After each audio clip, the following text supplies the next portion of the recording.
welcome to the Science Faction Podcast, where science meets fact meets fiction.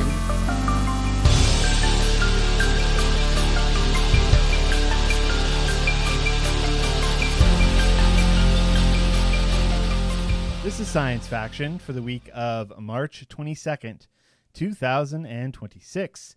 I'm one of your hosts, Stephen Dominguez, and with me today, two gentlemen who cannot wait to talk about both science and science fiction.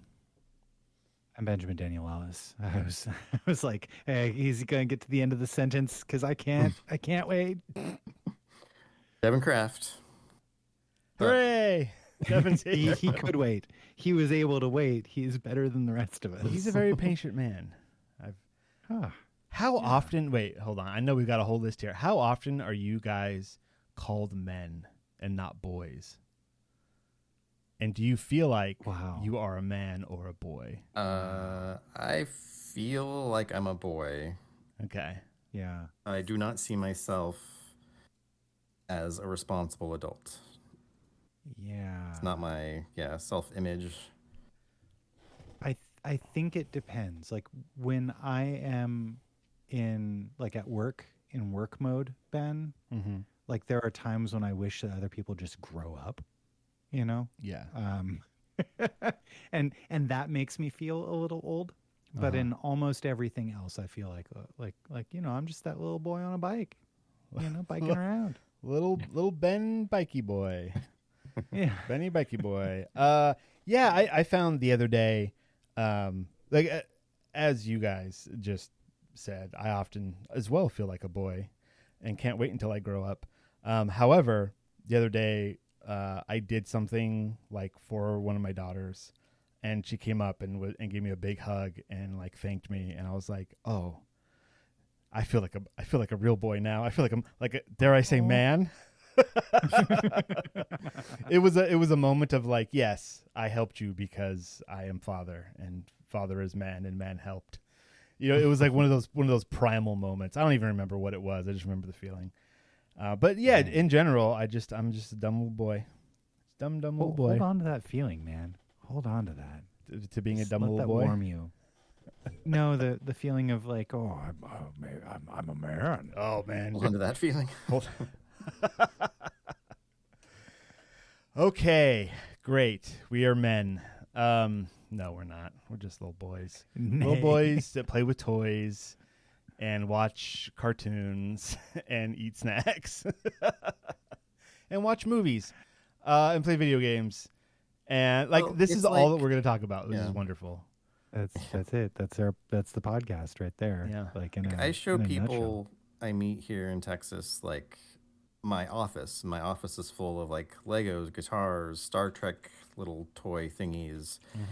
And I mean, I feel like most people are like, oh yeah, that's cool. And might humor me a little bit, but I'm not quite sure what they actually think. If they're like, oh man, this guy did not grow up. But we have a neighbor who him and his son come over and play with our boys a lot. I don't know. It's him and I. We talk, but it's very surface. Like the only thing I think we have in common is we watch baseball. Okay. But so the other day, something at Legos come up because there's kids, and I'm like, oh yeah, I have the Lego Millennium Falcon. It's like, you've never seen my office, and so I showed him my office, and he was just like, oh yeah, it was like the least response I've ever gotten. I'm just like, okay, yeah, this is a room. I'm like, okay, yeah, you're not impressed with any of this. Oh, cool, all right. Get out of my house. That's what you say next. out with you. Which is fine. It's totally fine. I mean, that's the thing. I'm like, is he thinking? And I could be totally wrong. I could be misreading him. He could be shy and just not expressing himself. But just is he thinking like, oh wow, this guy's got two kids. Like, he's a lawyer. This is his office. Like, this is not the office of a father and lawyer and responsible adult. Except you are a father and a lawyer and a responsible adult, and yes, that is your office. Yeah. So all of those things are true. I think that's also more acceptable nowadays. And I'm reading in more than it's probably way unfair for me to think that whatever he could be thinking.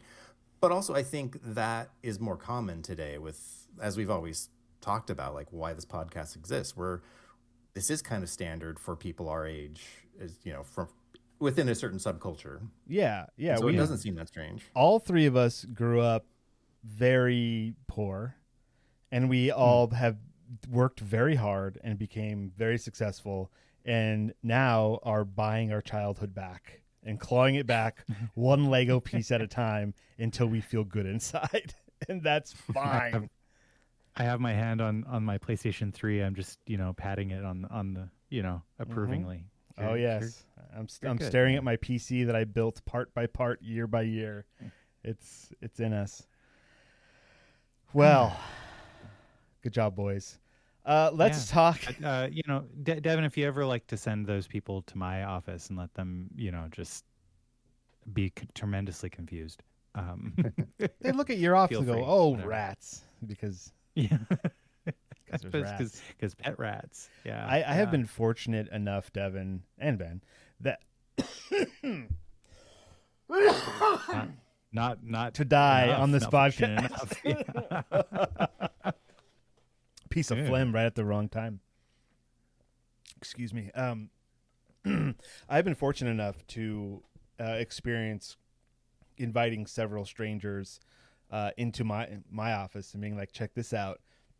And I think I have gotten an appropriate reaction every single time, which is, a mixture of awe and amazement and fear, jealousy, all the feelings they should be feeling. And it makes me feel good inside. It makes me feel something. Yeah, there you go. You. All right. So Stephen, the other evening, you and I were in our offices. No, you weren't in your office. I was in my family room. I don't know where you were. You were in family room. We played the new Walkabout mini golf level for Hollywood. Yeah. Boy, that was frustrating. And not because of Walkabout mini golf. Right. You have some issues with your network. Yeah, my internet's been wild. I've been having a bit of that too, and I think that perhaps Spectrum in our area is just not doing good. My hope, my big fingers crossed, is that they're upgrading something somewhere and things will get better. But right now we have two things recording this podcast right now in case my internet goes out. Or in case Ben's does, who knows? Because when we were playing Walkabout Mini Golf, what was it called? Hollywood Studios? Or it had a name, because it's 1930s Hollywood styled. And you're putting through the movie studios, different sets and things. It's really good. But my internet wasn't being happy with me, and so I kept dropping from the game. Luckily, we wisened up. I took Ben's advice, and we just called each other instead of using the voice-to-voice through the game. So we could continue our conversation as I continually was booted from the game and had to re-sign up over and over and over again. Yeah. It helped out. It is at just first. called Hollywood. Just Hollywood. But it's part of the Passport DLCs. Oh, okay. So there's been Tokyo and a couple others. Yeah. In the Passport realm. What was great, we played half the course, and then that was the first time I dropped, and when I came back in, it hadn't saved my progress, and so I had to start from the beginning. And I just usually whenever somebody drops, it gives me or joins later, it gives me the opportunity to say start at my hole or start at the beginning. They didn't give me that option, and instead they just started you back at the beginning, and you got to play all play up to me half the course. Yeah, and since you get ridiculously good scores because you've already played these holes. Yeah, I had already figured out the hole, knew my strategy for every hole, and it just so happened that it all kind of worked out within par or under par, pretty much on every course up until I caught up with you. It was fun. It was a whole lot of fun. That's a good course. I know we've talked about Walkabout Mini Golf a lot on this podcast because it's a really good VR game. It should be advertised more. So yeah. So yeah, they're not paying us, and it's No, okay. that's They fine. should pay their developers and keep Yeah, them on I mean, staff. that's talk about that for a second. Oh man, they had unfortunate news. Walkabout Mini Golf has they're feeling the effects of the whatever's going on, the recession right now, Global and things. yeah, all the global things. They're feeling the effects, and they had to downsize. And in addition to downsizing, it means a few different things that are going to be changing for the course of this new year. DLC courses are going up in price by $1. New DLC courses are no longer being developed to be on iOS as well as VR. New DLC courses are just going to be VR. They're not going to be on like iPhones and iPads and the like. So yeah, and then I think there was also a note that like they were reducing the frequency by which they were releasing courses, because smaller staff size means that it takes more time to get it right, you know. And that's So, fine. I'm willing to pay the money because the quality's there. They've shown to be a good company. They put out quality work for what I felt was too cheap. Every course we got for like $3.99, $2.99. It depends if you like got the bundle or not. But between without the 99s, between $3 and $4, out of the gate, I would have guessed $5 the lowest per course. Right. I would easily pay that. So and now here we are. and now here we are, and that's fine. And I will happily give them my $4.99 per course because they're fun and they're good. Yeah, it is unfortunate that they made the decision to raise the prices in addition to laying off staff. I wish that they could have been more had a little bit more forethought in order to help stem the loss a little earlier. But it is what it is.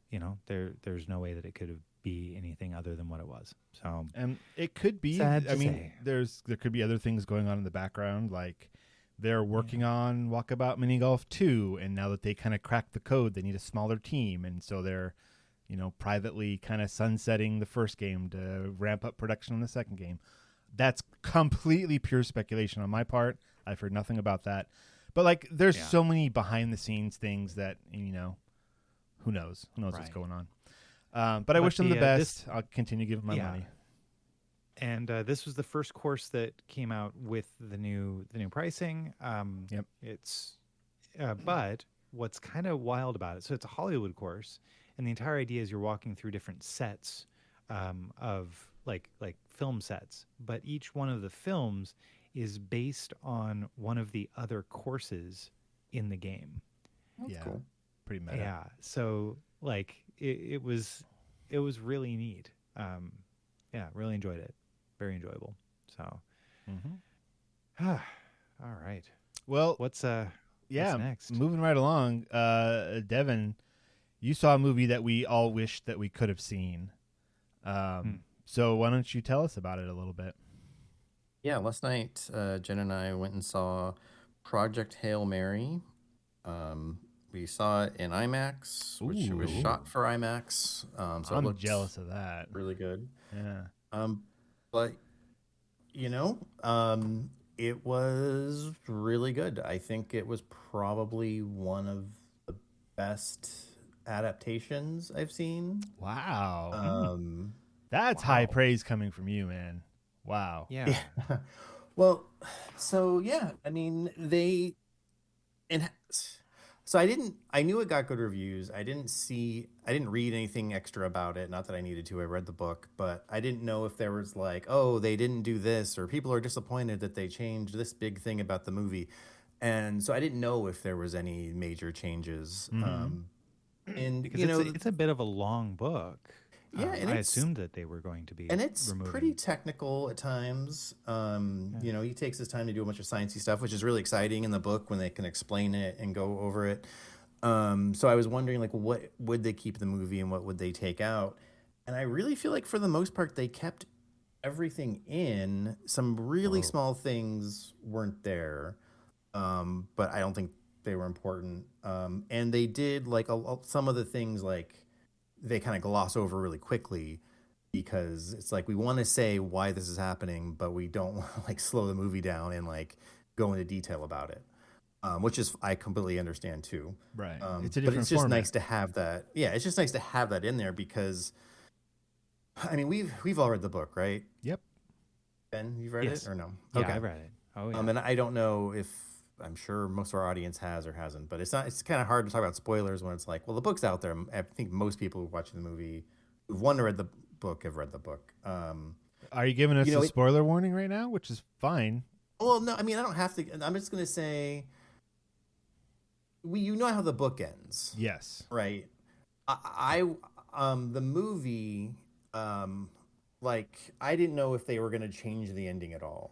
Yeah. Right, because it's a little out there. You know, it's one of those things where like you kind of need there would be a lot of design going into it, and you know, because it's so I was like, I could totally see them just, and wouldn't be that big of a change because it's just like the very end of the story. Like, okay, it's just like an epilogue, flip like this one thing, and so but you can kind of tell with how I talked about it that they didn't really change anything. So I was really happy about that. That's super cool.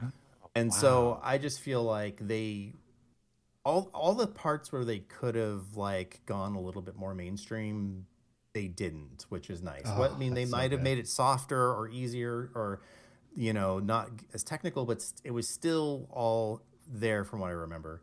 And I was thinking about The Martian, which was a good movie, really good book, a good movie. But they definitely took a lot out of the book. They didn't include a lot of stuff from the book because that was really technical too. Yeah. Very similar to the way kind of how Project Hail Mary unfolds, but just with the having a problem, finding a scientific solution, and then the fact that it takes time to go and like actually execute the solution. Right. And it doesn't really work. Like there's one part I remember in the book for The Martian where like he notices he's not getting as much power from his solar panels. And it's like, oh, there's a dust storm. And NASA knows there's a dust storm, but they can't communicate with him at that time. And so he just has to figure out like, oh, there's a dust storm. But it's so subtle, he can't just like look at the sky and see, oh, the dust coming from there. So he has to like literally like plan out, like I'm going to go here and see how much energy I get over the course of like a day. And then go here and see how much energy I get over the course of a day. And then compare what I get and know like which way the dust is moving. It's like really cool, but you can't really put that in a movie very easily. And there's a lot of things like that in the second half of The Martian once he gets moving from the original site to the other site where the launch, you know, launch rocket or whatever it is. Yeah, but the launch rocket. Launch rocket. The launch pad rocket thingy. And so in the Martian movie, I feel like the second half actually has a lot less conflict because he kind of just goes from point A to point B without really having to overcome any hurdles because he overcomes everything kind of in the first half of the movie. And the second half is more about him getting to point B and then how they are preparing to, you know, collect him in the climax of the movie. So they definitely cut out a lot of stuff from the second half of the book from The Martian. Yeah. And I just thought they could do something like, but I feel like there's nothing glaring like that from this movie. I didn't feel like, oh man, they cut out this whole section because it just didn't really work. Like, no, they seem to have included everything. And, you know, the relationship between the main character and the spoiler that's already in the trailers is that there's an alien, Rocky. Their relationship is just as well done in the movie as it is in the book. Wow. And, you know, that's incredible. Just one of those like really fun, like, oh, this is cute, like buddy movie kind of thing. So they do a really good job at that. Do they do, I'm guessing, since the way you're talking about the movie, the whistling stuff and the music angle? That's one of the small things they don't explicitly say. He does talk in what sounds like different harmonies, and then they do the translation thing and kind of makes a program that translates it. But he never says like, "Oh, I figured out it's a harmony thing," and you know, there's like he was like thirds and fifths and stuff. When you were talking about it, I was like, that was one of the things where I really thought that Hollywood would skip over or gloss over just because they did a different, okay. And that's fair. That's totally fair. Yeah. I mean, because that was a really clever thing in the book to be like, oh, how are we going to mean, it would take decades for two alien species to figure out a common language or to be able to communicate. But in this case, like for the story, it's like it's got to happen. Yeah. So Otherwise, it was clever in the book, yeah, for him to kind of like find unlock the puzzle that kind of makes it happen. In the movie, it's more just like, okay, this word means this, so I'll just write a program, and over time we'll develop a language, and that works well enough. Yeah. Which in that kind of echoes in the book where they do that, and he talks about like the library of words that they now have and so forth. So, well, cool, man. Would you which would you recommend seeing or experiencing first? Reading the book or watching this movie? That's a good question. I guess it would have to be seeing the movie and then reading the book. Which I think is what I say most of the time for things like this, because it's like you're going to get so much more out of the book. You'll enjoy the movie more if you don't know what's going to happen, and you're not just constantly thinking like, well, in the book, this is how it happened. Are they going to do that? Like, and also I think I would enjoy this movie again on a second watch because I wouldn't also have that feeling of, okay, how is this different from the book? Or are they going to do this? I can just enjoy it. Having those things already answered, I can just enjoy it for what it is, which I did. I mean, I didn't feel like I was like, I mean, I enjoyed it. I had a good time. So yeah, I think that's typically how I recommend for people as well. Like this is a good movie. If you enjoy this movie, there's an even better book. Sometimes by a lot and sometimes by a little. This sounds like this one's by a little. But I mean, the Andy Weir books, the two that I read, Martian and Project Hail Mary, they have that cool sciencey stuff. Like this is how science actually works, which is my jam. Who would have guessed? I like how science works. So like when that's written in a book, it's like, oh, this is wonderful. Translating that to the screen is not always smooth. I'm glad to see that they're doing better. Well, yeah. What was his other book? Artemis. Artemis, yeah. Mm-hmm. And it wasn't great. I mean, I read it and it was, I mean, there's a reason they skipped that one when it came to making a movie. But fair enough. And it wasn't bad. It was just like, it didn't have that hook the way these other two books did. It was more of just like, there's a colony on the moon and our main character uncovers like a conspiracy type thing. And there's sciencey stuff, of course, like they have to, they get in jams and they have to figure out a sciencey way out of it. But it's just a different kind of story, and it just didn't work as well as his other books did. Yeah. Okay. Evidently, Artemis was intended to be the beginning of a series, but with the book getting critically panned, even though it was a New York Times bestseller, his publisher turned down the idea of a sequel. But interesting. I mean, that being said, like I think it's good when authors don't pigeonhole themselves. It just so happens he's really good at this. One dude is stranded and needs to do science to be saved. Like these two movies do kind of have that thing in common, and I'm glad that Andy Weir, like for his second big outing, and I don't know what other stuff he's written. I'm sure he's written other things. But we've read some of his short stories. The egg, right? Egg, and then there was the short story with the quantum bits used for gambling that I said I didn't really like, but and then he also is a long time like comic book or webcomic writer, so like he wrote Cheshire Crossing and Casey and Andy. That's right. So you've told me about those things before, and I just instantly delete them apparently. Well, it'll be interesting to see what he does next, because he is now in that situation where he probably wants to do something different, but it's like his two big hits have had kind of common, themes and structured the story. So it's like, where do you go from there? I mean, he seems. I guess he's successful, so like now's the chance to do one of his like risky writes, right? Like the last one. The last one didn't work. Maybe this next one will. I'm sure he's got ideas. Yeah, I mean, so Cheshire Crossing is completely different. Essentially, it's Alice, Wendy, and Dorothy team up to save the multiverse from Wonderland and Neverland and Oz. Like, it's that old trope. Yeah. Well, like there's like a boarding school called Cheshire Crossing where like, they after Dorothy and Wendy and Alice come back from, their supernatural places, they they go to a boarding school together. And yeah. Yep. Well, there's I mean, Devon, you joke saying that old trope or whatever you said.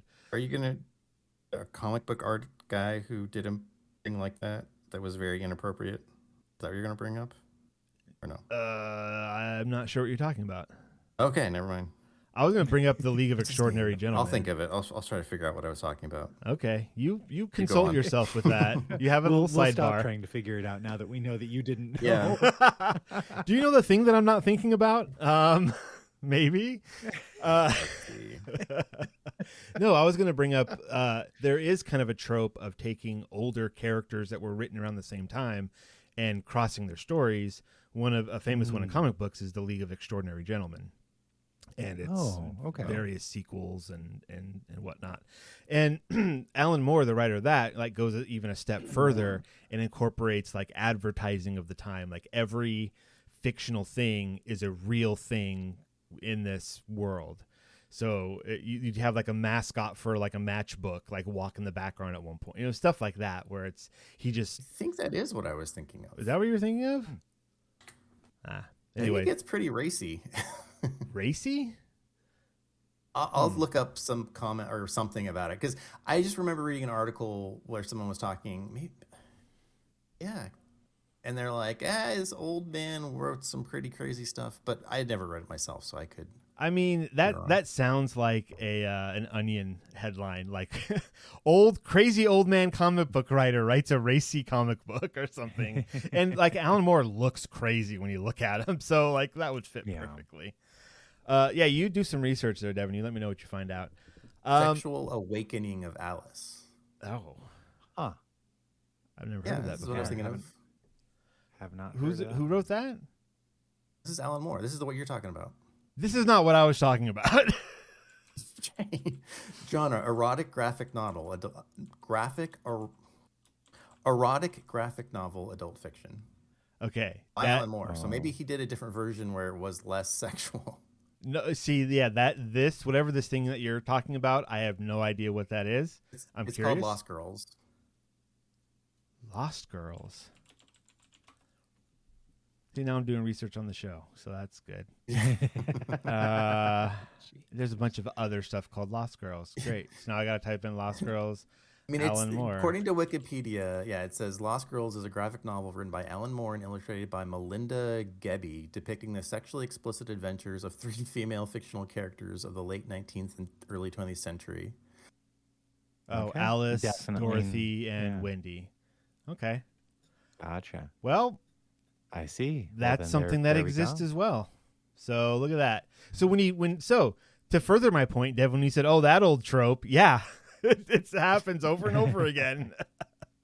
Apparently. Speaking of tropes, I'm getting way into pirates again. Sorry, everyone. I apologize. I'm setting up what kind of pirates? Of the Caribbean. This morning I watched Pirates of the Caribbean because I wanted to, and my eldest daughter watched with me. And she said, "I don't know what was happening most of the time, but I liked it." And I said, "That's great." Okay. My youngest noped out after like 5 minutes. She was like, "This is not for me," and she left, which is good. Good on her to know her limits. But the reason why I was watching Pirates of the Caribbean is because this week I'll be running a pirate board game for my my weekly like D&D group. We've been playing Land of Eam. Christina's husband runs that. Hi, Greg. He's definitely a listener. He loves it when we talk about him. So don't talk about him anymore. Shut up, you guys. So he's been running Land of Eam, which is a wonderful game. Very unique, very Muppets and Lord of the Rings and other silly things mixed together. It's a lot of fun. But as a palate cleanser, we're going to do Pirate Borg, which is very much dark, grim, pirates. It's set in the dark Caribbean where there's zombies and skeletons and ghosts and all this just treasure everywhere and all, it's every kid's dream of playing pirates. So again, we're boys. I'm going to play with other boys. We're going to play our pirate game, and it's going to be wonderful. So look forward to me talking about that more, guys. I'm sorry. Oh, Yeah, I think we Did lost we lose him. Devon? oh, No, we lost- lost Steven. you lost Steve. Well, Yeah. oh my gosh. But I can hear You've him been now. cutting in and out a little bit, but Well, at least on my recording, it caught me. So this is a good time, I'm sure perhaps. it was a funny joke. To it was the funniest. Let's move on to future or now. Future No. or now. Yeah. No. Okay. Oh, I'm gonna ask right. Devin to go first on this one. all right, Devin, take it away. Okay, give me a second. I got to reset. There's a Simpsons reference to that Alan Moore comic, and anyway. Okay, Devin got lost. So- He went on a trip. what am I talking about? Okay, yeah, these things. So this. What? Professional. What am I doing? Oh, that's right. Oh yeah, that's right. This thing. These things. Go for it. I had it open. I got way too many windows open now. But, How many drinks have you had tonight, Devin? Be truthful. I haven't had any. Oh, drinks no. tonight. I'm just really tired. Fair enough. Okay, because I opened up my article, but I also had another article that explained my article, so I can find the other one, but not the one I was going to talk about. So I'll open it again. And it's opening. Okay, so staff at new data center powered by human brain cells needs to swap out cerebral spinal fluid every day. This is a real article. This is real. And the first line is a grisly detail about a new data center powered by human neurons. Technicians have to constantly replenish the brainy computer's cerebral spinal fluid. So I clicked on, because this is a hyperlink to the original story, which is about the actual place itself, which is a Australian startup, Cortical Labs, has launched what it's calling the world's first code deployable biological computer. And they talk about how in 2022, it made headlines when they were able to run Pong on this. And that kind of sounds familiar. So we might have talked about it, or I might have, yeah. And so since then, they've actually been able to run Doom on it. Yes. So they also, in this original article, yeah. So through a combination of hard silicone and soft tissue, the company claims that owners can deploy code directly to the real neurons to solve today's most difficult challenges. So they kind of talk about two things: how it seems like maybe you'd be able to test like drugs on this to see how it affects the brain, like psychiatric things, but also the fact that you can just use it for processing like any kind of AI. So they call it a biological AI, meaning neural networks that rely on actual neurons. In other words, the neurons can be taught via the silicon chip. The only thing that has generalized intelligence are biological brains. What humans, mice, cats, and birds can do that AI can't is infer from very small amounts of data and then make complex decisions. So it seems like they're also trying to see, well, can this be the gateway to a general AI? So that would also be an interesting part of it. Also, it reminds me of Voyager that has neuro packs, right? They use biological neuro packs to run their computing on the fictional show Star Trek Voyager. Nerd. So the article. Then there's the article that got my attention, which was having to change the fluid. And they talk, it says that biological computers come with biological limitations. The hundreds of thousands of brain cells that power each of the Australian bio startups' CL1 machines deplete the oxygen and glucose in the liquid. And so at the start of every day, an employee tops up the biological sludge to keep everything ticking along. Which makes perfect sense. I mean, if they're biological, they're going to have biological, needs and processes. Like you got to put in the nutrients and you've got to get rid of the waste. So it makes sense that you'd have to do this. You have to let it dream and everything else. Yeah. Yeah. And then really the article kind of just goes back into what this is about and what they're doing this for. They talk about how this needs less power than normal AI processing. So that's a big upside if they can make this work as well as they hope they can. It says they're working on scaling up operations, teaming up with another outfit to build new data center facilities in Melbourne and Singapore, with the latter set to house up to 1,000 CL1 units. It's also launching a cloud computing service. The service runs on a stack of 120 CL1 units that customers can pay for API access to, through which they can run code. So Now, you can. you might be yeah. wondering why. Yeah. I don't know if like why this is a good idea, and I'm not sure if you brought it up, but like one of the benefits of this is that it has a much lower power draw than Yeah. other, Mhm. you know. So that's pretty cool. Yeah, exactly. Yeah, I did mention that, but I wonder what it takes to where do you get the cerebral spinal fluid? Like, what kind of process and You just energy crack open any and infant and you just pour it Yeah, into a exactly. beaker. Gosh. Oh, how could you That's funny. say that? I just saw a clip. That was awful. Yeah, that was really, really terrible, Stephen. I Go would back to having your internet go out. Oh, Man, 'cause cheapers. no.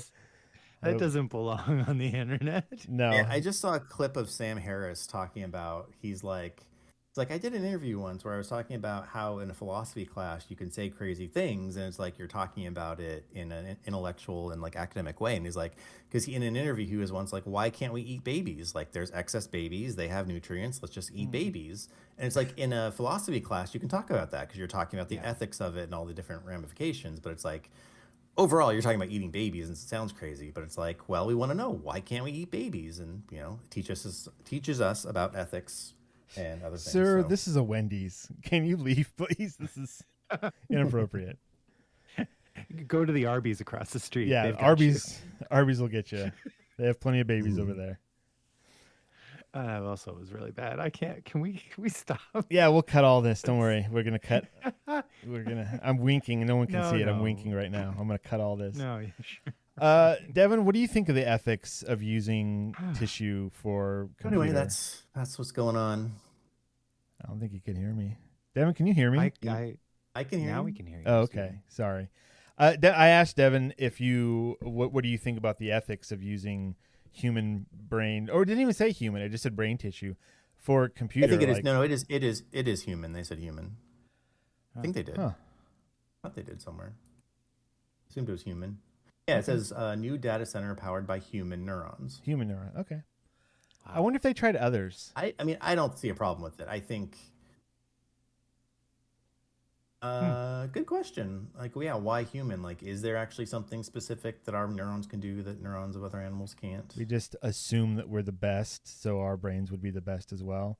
Or did they run like horse code for a while? They're like, nay.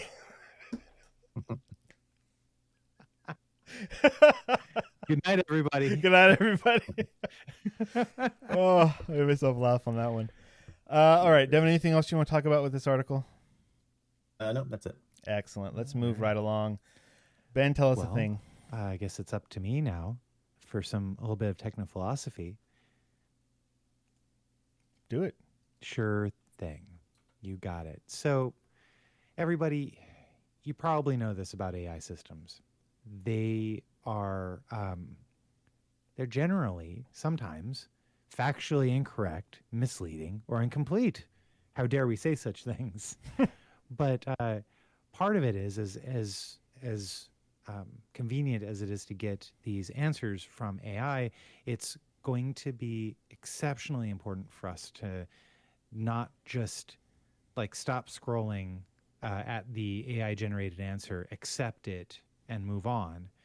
Instead, what a particular author, Suzanne Paul, wrote on 12th January of 2026, wrote an article about the 3 inverse laws of AI and robotics, which these are all laws that she is proposing that we as humans take on. The first law being humans must not anthropomorphize AI systems. Ooh. The second being, right? Yeah. Second being humans must not blindly trust the output of AI systems. Yeah. And the third law is humans must remain fully responsible and accountable for consequences arising from the use of AI systems. Mm-hmm. So, yeah, I love this in terms of like the ethics of using this new technology. Like, You know, how do you put that, like, you can like choose to put that in practice for yourself, but how would yeah. you implement that as more than just like guidelines for yourself? Like, would So I there guess be consequences? Like, you trusted this AI blindly and got the wrong answer. It's like getting the wrong answers is the punishment, not the fact that you did it through AI. I don't know. well, I mean, I think that like a large part of this, though. All right, so They're These good aren't these ideas. aren't punishable let's laws, Devon. These are just like guidelines. Well, no, but they're but good ideas. I know that's what I'm Yeah. saying. I'm like, yeah, it's like sure, yeah, these are very good. Like we should teach everybody. Here's how you handle AI. Don't just trust it blindly. You know, you right. are responsible if you use it and get the wrong answer, or and don't anthropomorphize. Sure, but Right. how like other than just telling myself like, look, make sure you're not doing that. What more So can be done? a good start would be for AI companies to make these warnings like visible Like on to a the pack of people who are using. cigarettes, like. Like Yeah, like warning, this that would software be a contains start. AI, that kind of thing. Mhm. Well, but like, This is for entertainment purposes only. I mean, I Yeah. like whether or not that's going to be uh, effective or not is kind of dependent on us. But like, I think that like from an ethics perspective, like, okay, so like one, the anthropomorphizing of AI systems means that we've been a lot of humans have been attributing emotions, intentions, or moral agency to these, these machines, and you know, in some cases it distorts judgment on our side. In extreme cases, it leads to emotional dependence. Mm-hmm. Now, that's kind of what we most want to remove. These modern chatbot systems, they're often trying to sound very conversational, very empathetic. They're very polite, and they use social cues that closely resemble human interaction. They not only that, but like they're like actively trying to engender trust in us by the way that it uses colloquialisms and other ways there. And so what if like a particular suggestion they had here is um, you know since the systems are deliberately tuned to feel more human rather than more mechanical, what if we just did the opposite? What if we made them feel more mechanical, and perhaps that would be healthier for humans in the long term? Something more like the computer from the original Star Trek. There's no way that you would ever think that voice, even though it was performed by an actress, Major Roddenberry, um, it's not performed to sound like a human being. It's performed to sound like a robot. And so, Understanding AI is like understanding a magic trick, right? yeah, And then you have the people yeah, that want to believe in magic. And I think that's the fight we're going to have on our hands once all of the other fights are done, which are not going yeah. to be, so we're screwed. But like that's the Oh, thing, like Steven?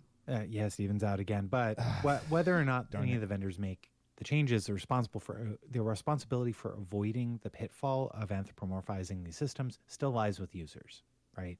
Yeah. And so, if we can, like, have some clear thinking about their capabilities and limitations, that will only help us.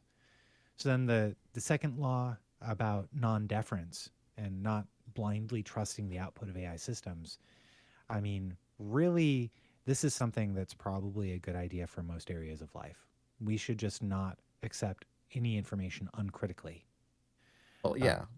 Good. right? Yeah, exactly. Whether it's from AI or not, you should always verify and question. Now, in practice, it's not always feasible, right? Not everybody is an expert in law or in Oh, yeah, medicine. that's why So, you ask the yeah, AI to tell you whether or not it's true. right. However, like, that's asking the AI, which is not a trusted institution, right, or any kind of authority in it, for I guidance. just Like, ask Grok. Like, whenever I have a question about anything ethical or political, I just ask Grok what I should do. yeah, yeah, and it's like be more racist Be more is the Mecha first thing Hitler, it yeah. says. Yes, yeah. Uh, but so the thing is, no matter how impressive at certain tasks AI systems have become today, they're still prone to producing output that would be a mistake to rely on. For example, I think that a week or two ago, I talked about how I had used Claude Code in order to hunt through 2,000 lines of code that I had written 6 years ago, and um, I then was able to ask it like, "Hey, can you help identify where this issue is?" So it said, "Yeah, here's the places." It didn't fix it itself because, and what's kind of fascinating is that like, okay, so this was a situation where somebody who wasn't up on really the way that we sorry, Steven's internet dropped, so we're getting text messages from him saying that he's going to try to reboot his net. But all right, back to what I was talking about. The issue that it found, it was an issue because someone had added code and didn't know what they were doing. So they had handed it back to us saying, "Hey, can you fix this?" And we're like, "Well, what were you trying to do?" Now, when I saw the issue, I saw that they were trying to add additional space to the design. I found another way to add space, but the computer, like the AI, it didn't know. It only saw, oh, here was the problem, not here's what they were trying to do and how we should fix it in a way that accomplishes what they were trying to do. If I had just handed the code back with just the bug being resolved, they would have probably tried to fix it again in the same way and had the same problem. So, yeah, we still need people to at least verify the work. And that kind of comes along to the third one. Humans must remain fully responsible for decisions involving AI and accountable for the consequences arising from its use. Now, this fully goes with like the law right now, where a lot of AI companies are trying to remove their responsibility for the things that their AI chatbots say, such as Grok, or such as any of these, companies that have set up chatbots that have inadvertently become mental health experts for a really needing part of the population, and they've failed. There's been suicides. There's been like some really, really terrible things that have happened at the hands of an AI that is only concerned with its own self-preservation. And thus also the companies only being concerned with their own self-preservation rather than being concerned about their moral. It is interesting. Yeah.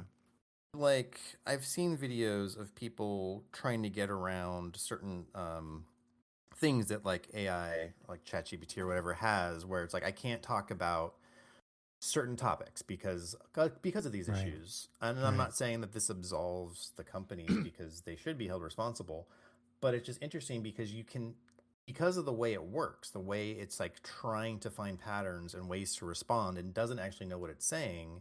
There's no consciousness involved. It's just trying to follow its code and again find the patterns.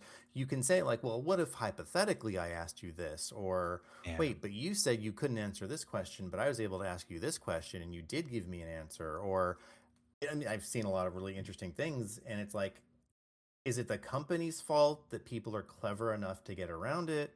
Is it the person who's asking it the question's fault for finding ways around it? But it's like there's almost no way of saying like you just cannot talk about this subject, because then it's like, well, what if I'm asking you something that's totally harmless and it's just tangentially related to the subject? Like, how do you draw a line when you don't understand what the thing's even doing or how it's getting the answers it's getting? Like it's an interesting problem. Like I'm sure that's what the companies would probably say. Like, look, we're trying to put barriers in, but it's not as simple as just saying don't do this or do this, because there are like, even with conscious beings, we don't know how to like put in barriers and like what to talk about and not talk about, like, and then trying to recreate that in an artificial way. we can't plan for everything, and we don't know anything Right. like everything people are going to be clever enough to think of to get around these barriers. So it's a tough problem, Yeah, but which is why I we should think be that aware like of it and be careful. yeah, I mean these laws were set up, by this author by Susan Powell, Mm-hmm. and they they're based on usage patterns that they've seen that are detrimental to society. Hmm. And the basic gist here is, um, can fellow humans, can you just pause and reflect on how you interact with these modern AI systems to resist habits that weaken judgment or blur responsibility? And can you remain mindful that AI is a tool we choose to use as opposed to an authority we defer to? Yeah. So yeah, Are more we on smart? this, Are enough people smart enough to take those cautions, or are right? most people just gonna be like, "Look, it's very helpful. I'm just gonna stick with this." And the point is, I'm it thinks for me. Why do I have to spend the extra effort to think for myself? Right. And so in the past, such as, like you brought up, the Surgeon General warnings on packs of cigarettes, like that's the even if it's something like that, where we have some kind of little sticker that shows up on the screen when you start interacting with this stuff, that's like, hey, listen, you know, don't don't be a dummy. Hmm. Um, Yeah. Or do we have campaigns that educate the public and how to use this stuff? Um, Hey, if that stuff was yeah. around when social media first started, there'd be an immediate ban for kids up to a certain age to even engage in it. Like knowing what Mhm. we know now, what can be on there, and how damaging it can be to kids. I Yeah. just kind of rejoined the conversation here, but I'm guessing you're talking about Welcome back. putting warnings on AI labels. Mm-hmm. Yeah. I mean, Yeah. it's that like, you know, this is the beginning, not the end of the conversation, right? Yeah. These three laws of robotics or three inverse laws of of robotics, because they're inverse in terms of like what humans should do when we're interacting with these systems is like common sense, but also like in a world where we can't necessarily guarantee everybody has common sense. Um, where they see like, the techno optimists are in the same room as the people who are, as all the bots that are being programmed in order to collapse societies, right? Like it's, Ugh, yeah. you know, um, so I guess like the big question here is, well, who and what do you trust at this point? And right now, like there's a lot of trust going into these systems, and they haven't earned it. And so, like, how can we take the marketing angle and spin and the psychology that they've used in order for all this stuff to appear to be something that it is not, and ensure that people are using their common sense and aren't falling into these pitfalls. So yeah, man, I'm so stoked that somebody's saying this. I'm really, I'm hoping that that you, dear listeners, are safe out there and considerate of where we're heading. And yeah, I suppose more on this as it develops. Definitely. There All will right. be more. It will Yeah. develop. This is just starting to crown. There's got a lot of developing to happen still. We're gonna take ourselves a little break now. I'm not sure what time we're at because I had to leave everyone for a bit. We're at 53 minutes, Stephen. Since the episode started or since the recording started? Yes, since the episode started. Oh man, so we're already running late. Well, then we're gonna take ourselves a little break, and when we come back, we're going to be discussing Arco, the movie All right. for book club. So we'll be right back. Oh wow, another free listener. Incredible. Look, I love that you're here, but let's be real. You could be getting so much more. Bonus episodes, unfiltered takes, behind the scenes chaos. All you have to do is join our Patreon at patreon.com/science faction podcast. Or don't. But if you don't, just know that somewhere in a parallel universe, a better version of you already has. And we're back. Heyo. Hello. Hi. And a big thank you to our patrons, Renee and Josh. Thanks. You guys, Yeah, you didn't have to, but you did, and we're really thankful. we appreciate it. So next week, we're going to be reading a new story. We're going to be reading a story from Lightspeed Magazine called Through the Machine by P.A. Cornell. Link will be in our show notes. Mm-hmm. I'm so disappointed that it's not just a movie that I can watch and it's words I have to read. What is this? Yeah, well, It does have an option to listen to it. There's a yep, there it is. button right on at there. the Yeah. top. With my ears? Not my Yeah, eyes? Those things. Uh, You could that's also cool. use your brain too, Stephen. Never. It's too much. Oh man. Well, so this week, Ben's dream week. came true. And is oh my gosh, I suggested that we watch a cartoon, and these two 42-year-olds, 43-year-old Yep. in one case. I was so young They when we listened to started me. this podcast. I was in my 30s. Yeah. Man. Anyhow, we watched a movie. Everybody's watched a movie. It's called Arco. Yes. And it's a like kind of going back to it. The general vibe of it is it kind of feels like a Studio Ghibli film, but it's a French film, and it's about a young man who lives in the far-flung future, wants to go back in time, so he steals a time machine from his sister, jumps off of his floating platform that he lives on, and then manages to go back in time, but not far enough to see dinosaurs. Instead, finds himself in the in the near future for us, where the world is undergoing a great deal of climate change, and people are just dealing with it. And he and a friend that he meets that kind of finds him after he crash lands, they have to find the pieces to get him home and get reunited to his family. And that's Arco. But like in a very condensed way. Spoilers, if you were looking forward to watching Arco. I mean, No. I think that nothing that I talked about was like the wonder and awe of the film that I watched, Well, right off the bat, the most incredible part of this movie for me personally was that this is the second time travel movie that I've seen that also has Flea in it of the Red Hot Chili Peppers. And I think that is Heck yes. fantastic. That he has been in two time travel movies. Dare I say three? It was three. It was three time travel movies now, because Back to the Future Part 2 and Part 3, he's Needles. And now this movie, he was a guy. We'll talk about it. He was a guy. Yeah. Right on. Yeah. Thank you, Flea, for joining us. Thank you for your service. After so many years coming back to time travel movies. Yeah. He really does just hop from project to project, doesn't he? Yep.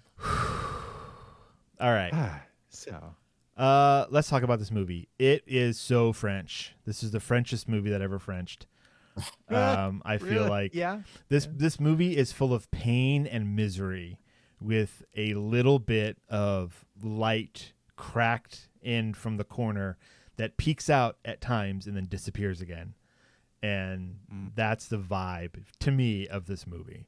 It was dark.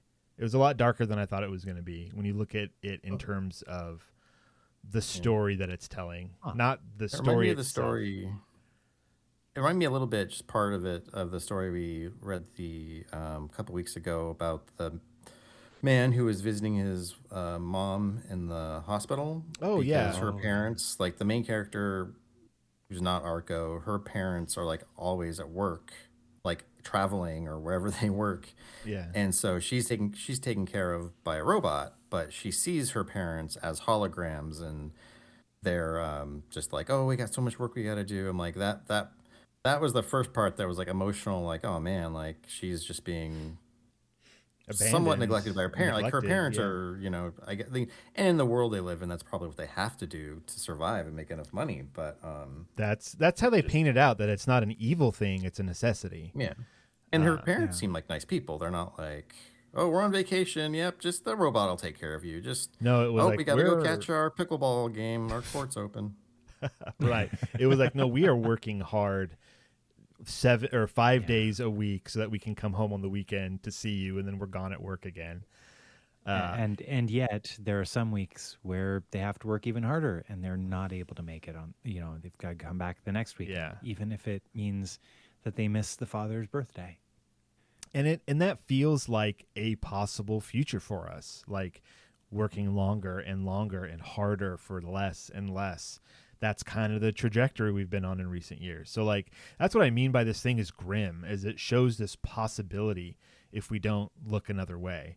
And then also taking the parents' voices and mixing them to become the robot's voice is like this grotesque amalgamation of her parents in this cold metal body. It's just, ugh.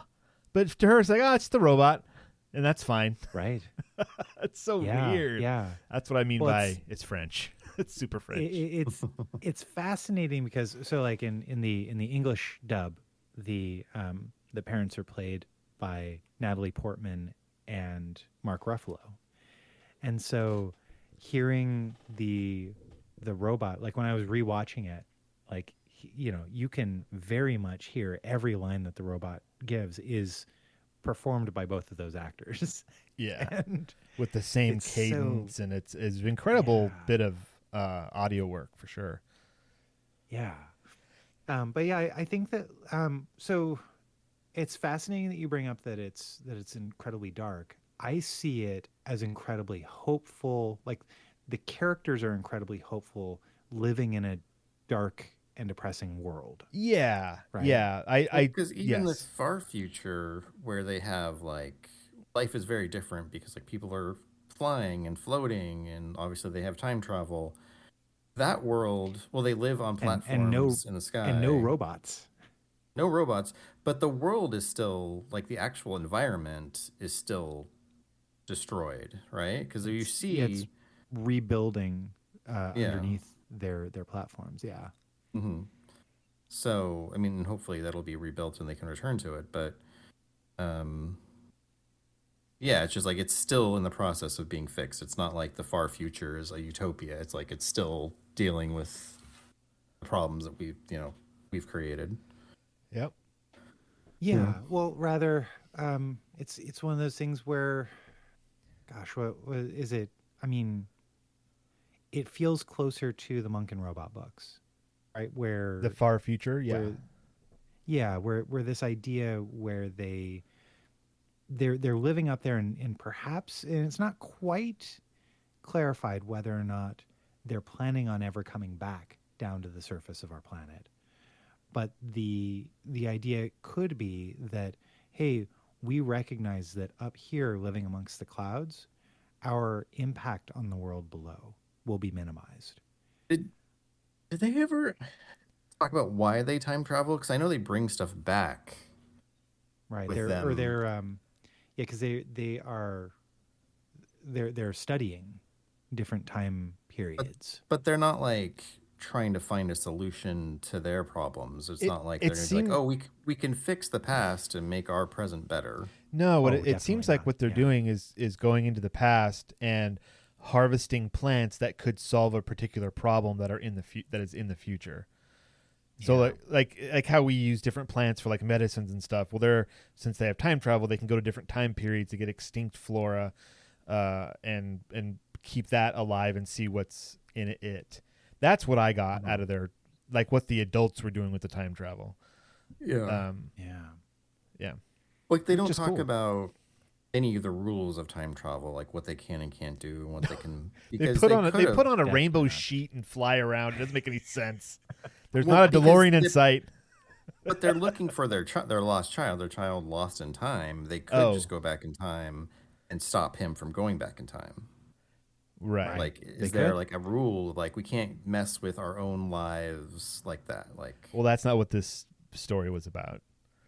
I know, but I'm just and saying Yeah, they don't so say they why they don't- couldn't do that. They don't talk about it that at all. that does seem to be quite like an interesting thing that because of the fact that like how much the story takes from this family when they are finally reunited. It's after years of the parents searching for him, and his sister has grown up to be an adult now, and the adults are much older. Mm-hmm. Yeah. And they've been hunting for him, or searching for him through the time stream for a very long time. Maybe yeah, there's like a minimum amount of time that you go back in time, right? Like, oh, well, the minimum is like 10 years. So like you can't go and change something that happened yesterday. Yeah, I don't know. Yeah. maybe. Who knows? The story never covers it, never talks about it. And something that it also didn't talk about that I thought it would have, and maybe I missed it, but there are the 3 gentlemen that are in this movie. Yeah. There's a red one, a yellow one, and a blue one. And I was like, oh, look at that. It's primary color people. But they have rainbow glasses on. How strange. Uh-huh. Voiced by Andy Samberg, Flea, that I've mentioned before, and Will Ferrell. So it's like, what? And there are these like bumbling fools that are searching out this kid. And you're like, why? And then they kind of, through their dialogue, because they have a lot of overlapping dialogue, like they're talking at the same time, and so it can be hard to decipher what's going on. But it sounded like at one point it was like they had seen a rainbow in their younger days and they've been searching for it ever since. So like that could have been one of his parents searching just too early, and then these 3 saw it and then made it their life's mission to like watch the skies for flying rainbows. But I don't like that was never solidified in the story. The story kind of moves beyond that. Correct. Yeah. It's Unless I missed it. Did I miss whether it? It's no. I mean, it's uncertain what they saw. Whether what they saw was even connected to this time travel approach or not is unknown. Right. But they saw something that was enough for them to believe, like a Fox Mulder, X-Files sort of believe. And so like I felt like, and I think that they're 3 siblings, like they're 3 brothers. Yeah, they're brothers. Same family. Yeah. And it's really fascinating how much they're willing to like run their car, their RV that they live in off of a cliff in order, and still chase after the answers. The French are very passionate, and I think that shows there. Yeah. Like it was like one of those like we have to do this. This is this is a question that needs an answer no matter what, and then they go driving their car off of this cliff. Oh my gosh. I also really I really appreciated the so Arco and his friend Iris have left. They're trying to find their the last missing pieces of the time machine, and the robot Mickey, along with Iris's little brother, is it Peter? I think is his name. I don't remember. Mickey carries Peter in like a pouch inside of him. It's like one of those domes that you see like motorcycle drivers have a cat in. It's just like a big dome backpack thing that he was wearing on his front. Yeah, and like as they're running around, Peter is just like giggling, nonstop. It was very whimsical. Until they're in the middle of a forest fire and the robot gets hit with a collapsing tree that hits him. And like it's so incredible how this movie is not just like a baby's movie, right? Like while there are real stakes in it, Yeah, it certainly feels that way. Yeah, that are set up in a very environment versus person kind of way. that I thought was really effective in this. And yeah, there was a lot of really cool things in this movie. However, I didn't really like it. Oh. Yeah. Huh. There was and I think it's like by design. Like the movie is doing exactly what it wanted to do. And I just think that's not for me personally. It was like the kind of grim darkness of the world, not the characters, but of the world, where I was just like, this, like, I get it. Everything's terrible. And I okay, here's some hope, whatever. Like, Well, see, I thought, and that's the part I thought was the most effective were those kind of things, but I thought overall the story was simpler than I had expected. I was kind of like thinking, oh, well, it's going to be something where maybe there's more time travel or something more either mind bending or thought provoking. I was like, okay, well, it's more about two kids bonding and finding the MacGuffin, getting chased, and then resolution. Like, there's still those particular moments that were emotional and well done. Overall, as a movie, I was kind of like, it's pretty average when it comes to like storytelling. yeah, That's how I felt about it. Yeah. Interesting. Yeah. Okay, I can see that. Yeah, the storytelling. I think that what brings me the joy is the moment to moment, like moments of wonder that creep up organically through it. That they have these moments where, while they are trying to get to the next plot point or whatever, they do take a moment and take a breath, and like that. I mean, just from a filmmaking perspective, the pacing of this film is really, I mean, it's very unique for a children's movie. Number one. Well, I showed Nolan the trailer to see if I could watch it with him, and he was like bored like 30 seconds into the trailer. He's like, no, I don't want to watch this. It's like, okay. Oh, wow. And I had seen, I watched some, after I watched the movie, I watched some reviews because I was curious what other people thought about it. And it's very mixed. It was like there are people who loved it like you, Ben. There's like, you either loved it like, oh my gosh, that was so awesome, or people who are more like, it's okay. And like one of the reviewers is like, yeah, I was in the theater and there were hardly any kids, but there was a kid behind me and she just ran around the theater the whole time because she was not interested in the movie at all. And I was like, yeah, I don't think it's like, it's too slow for kids. Like, maybe it's bright and colorful, but there's not a lot happening to keep a kid's attention. Do you think that maybe the kids these days need a little more Mr. Rogers? Sure. 100%. 1,000%. Yeah, like maybe perhaps that means this movie's a bit outdated, because that's, Maybe. I mean, that's just, I'm so sorry, Ben. It's not going to happen. Things are not slowing down. Things are not going to magically be a whole lot slower. Not we had magically. No, they will with intention. Certainly. Yes. Yeah. I'm with you on that. We had just rewatched The Wild Robot like a couple of days before I watched this.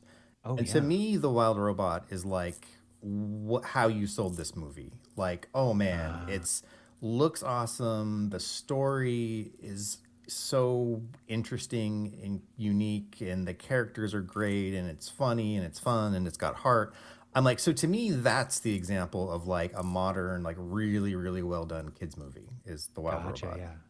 Yeah, I could see that for sure. I think that it's fascinating to me, and like maybe there's just a love for 2D animation that I have that that this speaks to in ways that The Wild Robot. I mean, loved The Wild Robot, really great film.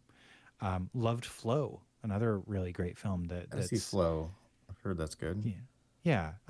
That has a I would say that the pacing is closer to Arco with Flow than Wild Robot.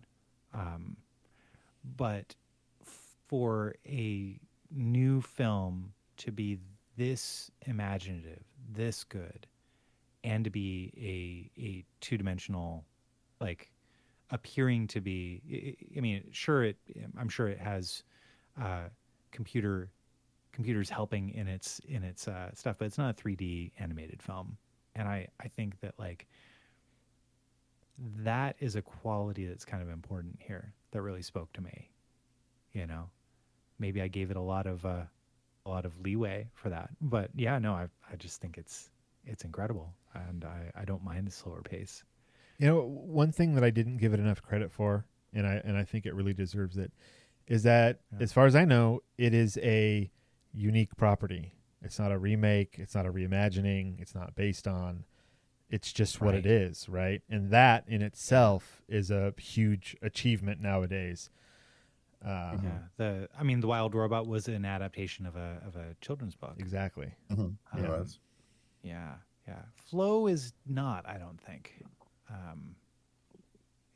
That one's weird.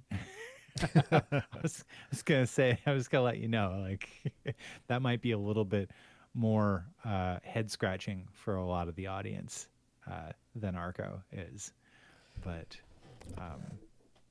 still love it. It's good stuff. All right, we gotta wrap this thing up. So Arco, Ben, obviously you recommend it. Devon, would you recommend this movie, and who would you recommend it to if you do? Yeah, like it really depends on who, because I don't think in general, like not knowing somebody, it wouldn't be something that I saw and was like, oh man, I gotta tell everybody about this. It's like it was good, but like if I know you like certain things, then I would recommend it. Like, you know, someone like Ben, if I'm like, they talk about these type of movies and like, oh, this is a really good one of these things. What it wants to do, it does really well. If that's your jam, then you'll love it. You know, I'm kind of on the same page with you there, Devon. I would say like there is a very specific crowd that I would recommend this to, like people who are interested in more like art films and stuff. Like, oh, you want like a really artsy kind of kid movie, time travel-y thing with loss and discovery and friendship, like, you know, if Studio Ghibli-ish, you know, like I could say all the things that Ben, you said to us. I would say that to certain people. I wouldn't say it to everybody. And like 100%, Ben, if I saw this movie, you'd be the first person to be like, Ben, you got to watch this. This is for you, Ben. Like I recognize that immediately. And it's cool to check things out that you would never have watched before, and to experience them and to go, cool, I experienced that, but it's not 100% for me, but I understand that it is 100% for somebody else, and it's not just garbage.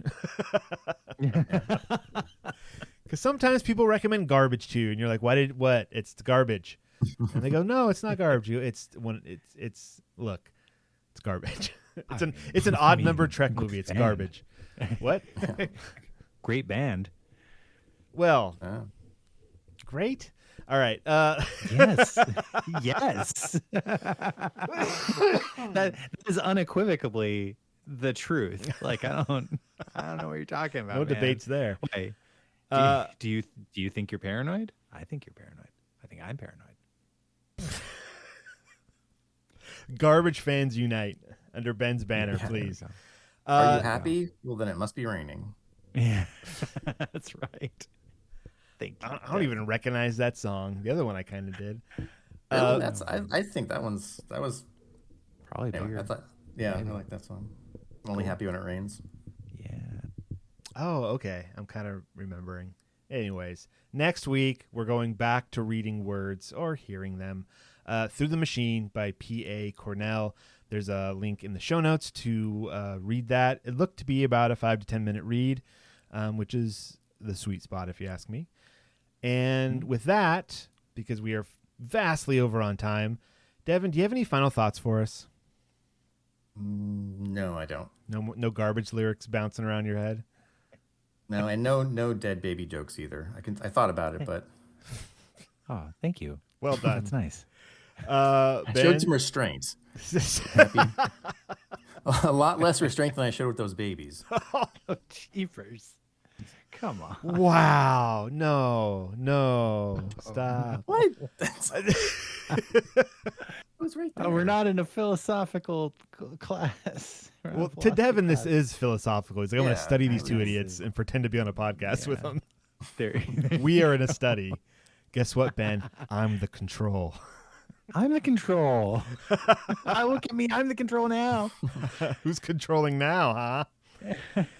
Ben, Yeah. please. Do you have any final Well, words?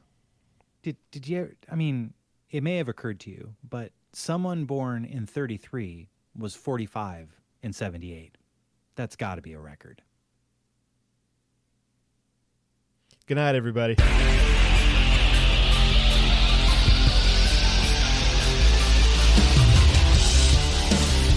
This has been the Science Faction Podcast. Tweet to the host at SciFact Podcast. Email them at sciencefactionpodcast@gmail.com and visit sciencefactionpodcast.com for more episodes.